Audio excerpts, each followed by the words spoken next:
Today at the president's big deal foreign policy, national security, civil liberties speech, an activist who has been a thorn in the side of two White Houses now, Medea Benjamin from Code Pink, she willed into existence that rarest of things in presidential speeches, an unscripted moment.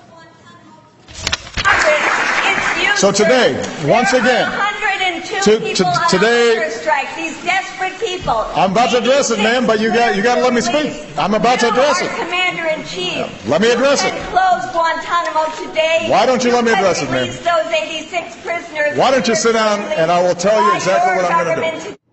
President at first seemingly flustered by the interruption, sort of. But then nobody quite knew how it was going to end because the heckling did not stop. She stopped for a second, but then she interrupted the president again and again and again, and eventually he just let her speak. How about Abdul Rahman al-Awlaki, 16-year-old When we went, is that the way we treat a 16-year-old girl? he went Why on was he to, killed? Can you tell we us went on, why Abdul Rahman al-Awlaki was killed?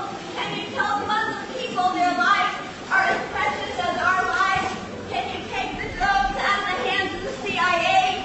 Can you stop the signature strikes and killing people on the basis of suspicious activities? We're addressing that. Apologize to the thousands of Muslims that you have killed. Will you compensate the innocent family victims? That will make us safer here at home. I love my country. I love the rule of law. The drones are making us less safe, and keeping people in indefinite detention in Guantanamo is making us less safe. Abide by the rule of law. You're a constitutional lawyer. All that while, this was the look on the president's face. Listening. Standing there listening at what is supposed to be his own speech.